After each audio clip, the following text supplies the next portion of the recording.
What if I told you that two of the most recognizable food brands in America, one serving 2,800 locations in 47 states, one serving 2,000 locations in 25 states, were both invented within 6 miles of each other in the same Atlanta suburb, within 9 years of each other, by neighbors who literally knew each other? That the first Waffle House and the first Chick-fil-A are so close together that you could walk from one origin to the other in 20 minutes? And that one of them actually served the other's food in its early years? Atlanta, the capital of the South, the city too busy to hate, as its boosters used to say. A city that was burned to the ground by General Sherman in 1864, rebuilt faster than anyone thought possible, and built two of the most American restaurant chains in history in the suburbs east of downtown. It is 1946. S. Truett. Kathy is a 24-year-old Army veteran from Hapeville, Georgia, a small town that sits directly beneath the Atlanta airport's main runway, so close that conversations outdoors must pause when planes land. He opens a small diner called the Dwarf Grill. 10 stools, 4 tables, the name chosen because the restaurant was tiny.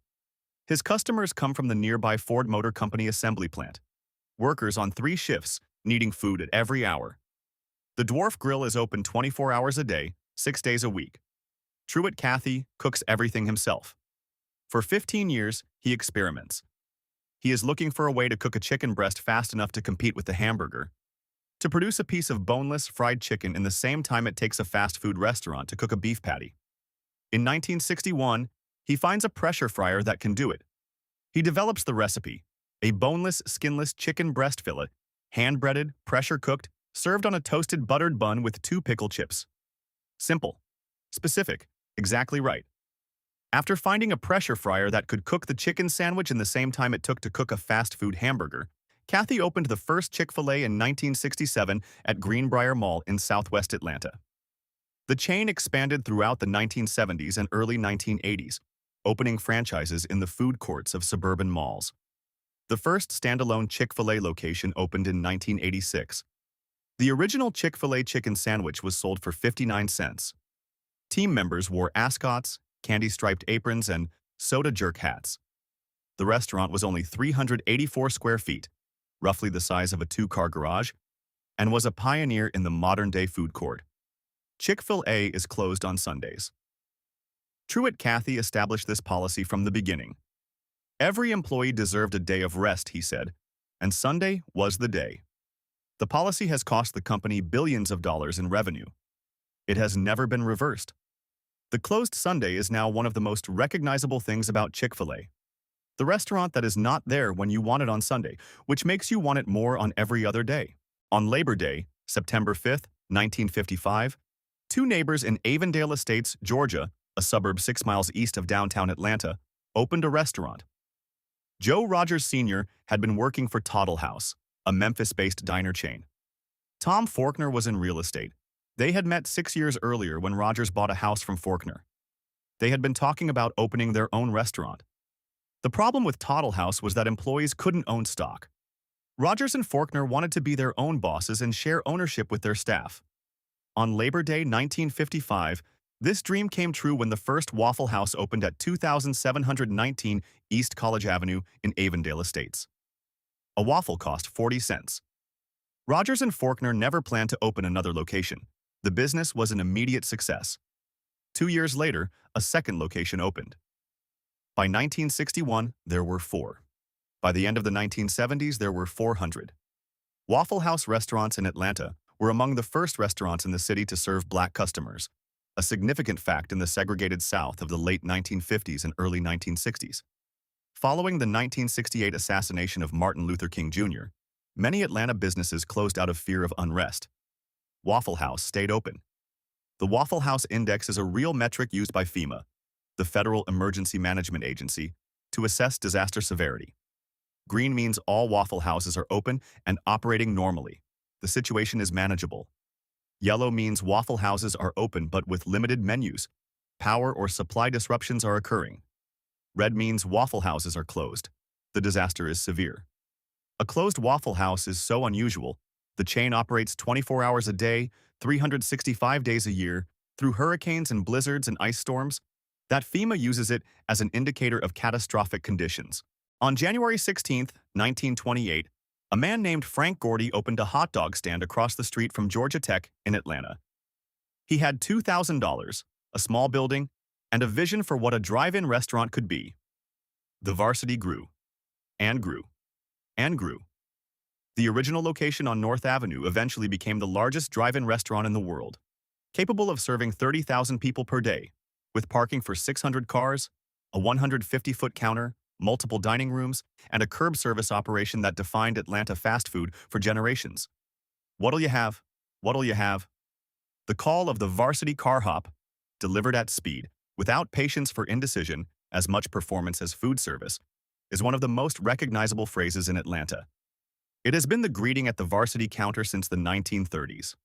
The Varsity menu centers on chili dogs, hamburgers, onion rings, and the FO. A frosted orange, the signature orange milkshake that has been served since the beginning. The chili is made from a recipe that has not changed since Gordy developed it. The onion rings are hand-battered. The frosted orange is mixed to order. Every president of the United States since Franklin D. Roosevelt has visited the Varsity. It has been the gathering place for Georgia Tech students, for Atlanta businessmen, for families arriving at the nearby interstate on road trips, for everyone who has learned that what'll you have requires an immediate and confident answer. Frank Gordy died in 1983. His family still runs the Varsity. The original North Avenue location is still the largest drive-in restaurant in the world. The combination of fried chicken and waffles, sweet and savory on the same plate, maple syrup pooling under a piece of fried chicken, has contested origins. Harlem's Wells Supper Club in New York claims it. The Pennsylvania Dutch tradition claims it. But Atlanta has made the combination its own in a way that no other city has matched. The beautiful restaurant on Auburn Avenue in Atlanta, the main commercial street of Atlanta's historic black community, Sweet Auburn, was serving chicken and waffles to the after-church crowd in the 1950s. The dish fits the Atlanta rhythm of Sunday, church in the morning, a long, late breakfast afterward, the combination of the breakfast waffle and the lunch-ready fried chicken meeting in a single plate that requires no decision about which meal you're eating. Gladys Knight's Chicken and Waffles in Midtown, opened by the singer in partnership with restaurateur Ron Winans in 1997, brought the dish national attention. The restaurant became a destination, drawing visitors who had never thought about putting chicken and waffles on the same plate and who left converts. The combination spread from Atlanta through the South and eventually across the country in the 2000s and 2010s. Atlanta considers this appropriate.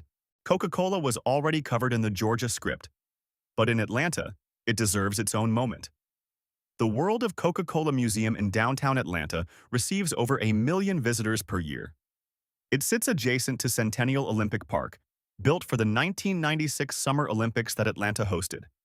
The original Formula Vault is on display, not accessible, but visible, a theatrical reminder that the formula invented by John Pemberton in 1886 remains a secret nearly 140 years later. Atlanta and Coca-Cola are inseparable. The company's global headquarters is still in Atlanta. The museum is in Atlanta. The history is in Atlanta. When the 1996 Olympics came to Atlanta, the city's identity to the world was Coca-Cola, civil rights history, and the New South. Two of those three things are food. Auburn Avenue, Sweet Auburn, was the commercial and cultural heart of Atlanta's black community from the late 19th century through the civil rights era. It was the street where Martin Luther King Jr. was born, where Ebenezer Baptist Church stands, where the Atlanta Life Insurance Company built its headquarters, and where the restaurants that fed the community for generations have operated. The soul food of Atlanta's black community: fried chicken, collard greens, black-eyed peas, cornbread, sweet potato pie, macaroni and cheese, traces to the West African and Southern foodways that the enslaved and freedmen communities maintained and developed through the worst conditions in American history. The women who cooked these dishes, in their own homes, in the churches, in the restaurants along Auburn Avenue, built a cuisine that the rest of America has been appropriating and celebrating in waves ever since. Pascal's Restaurant, opened in 1947 by brothers Robert and James Pascal, fed the civil rights movement. Martin Luther King Jr., John Lewis, Ralph Abernathy, and dozens of other leaders ate there during the Atlanta campaigns of the 1960s. Georgia is the peach state, and Atlanta's relationship with the Georgia peach runs from the highway billboards to the state quarter to the restaurants that put peach cobbler on every dessert menu from May through August. A Georgia peach cobbler is not complicated. Fresh peaches, sliced and mixed with sugar and a little lemon, poured into a baking dish under a biscuit-style topping, baked until the topping is golden and the peach juices have thickened and bubbled up through it. Served warm with vanilla ice cream that melts slowly into the hot cobbler as you eat. The cobbler at Atlanta's soul food restaurants, at Pascal's, at the Colonnade, at the classic southern diners that have been feeding the city since before the interstates arrived, is made with Georgia peaches in season and with frozen peaches in winter, and the difference is apparent to everyone who eats both. Every summer, along the roadside stands and at the peach sheds of the Georgia Peach Belt, the stretch of highway between Fort Valley and Byron in central Georgia, 2 hours south of Atlanta, fresh Georgia peaches appear. Atlantans drive south for the peaches. They bring them back in baskets. They make preserves and cobblers and pies. And at the roadside stands, they order the fresh peach milkshake, fresh peach pulp, vanilla ice cream, and milk, blended until thick, served in a cup large enough to require 2 hands, consumed in the car in the parking lot of the peach shed before the drive home. The Georgia Peach Milkshake is the seasonal drink that Atlantans mark summer by. It appears in May when the early varieties come in and disappears in August when the season ends. No chain restaurant has produced an equivalent. The stand that makes it fresh from the peach picked that morning produces something that the chain frozen peach product cannot approximate. Atlanta is a biscuit city. The breakfast tradition, biscuits with butter, biscuits with gravy, biscuits with country ham, biscuits with honey, runs through every diner, every soul food restaurant, every church breakfast, and every fast food drive-thru in the metro area. The Mary Mac's Tea Room on Ponce de Leon Avenue has been open since 1945. It serves biscuits with every meal. The biscuits are made from white lily flour, the soft wheat flour of the Southern biscuit tradition, with buttermilk and lard, baked in a hot oven until the exterior is golden and the interior is layered and soft. The recipe has not changed since 1945. The dining room has been feeding Atlanta for 80 years. Atlanta's biscuit tradition runs from Mary Mac's to the Waffle House to Chick-fil-A's breakfast menu, which introduced the biscuit chicken sandwich to a generation of Americans who had never thought of putting a fried chicken fillet on a biscuit and discovered that it was correct. Sweet tea is the official drink of the American South. In Atlanta, it is assumed. You do not ask for sweet tea at a restaurant in Atlanta. You ask for tea, and it comes sweet. If you want unsweetened tea, you specify. The default is sweet. Southern sweet tea is brewed strong, twice the concentration of standard iced tea, while hot, with sugar dissolved into the hot tea before it is cooled, so the sugar integrates completely into the liquid rather than sitting granular at the bottom of the glass. It is poured over ice in a large glass. It is not lemon tea, though lemon is available. It is sweet tea. The sugar content that northern visitors find alarming is the point. Sweet tea in Atlanta is sweet the way a Georgia peach is sweet, past the point that most of the country would accept as a beverage, into the territory that the South considers refreshing. Atlanta is the city that burned and came back and built Chick-fil-A and Waffle House and the Varsity within 6 miles of each other and became the capital of a region and the home of the world's most consumed beverage and still argues about chicken and waffles. The fried chicken sandwich that the entire fast food industry has been chasing for 60 years was perfected in a 10-seat diner in Hapeville by a man who spent 15 years finding the right pressure fryer. The 24-hour restaurant that FEMA uses as a disaster index was opened on Labor Day 1955 by 2 neighbors who never planned to open a second location. The largest drive-in restaurant in the world has been asking, "What'll you have?" since 1928 and has not changed the question.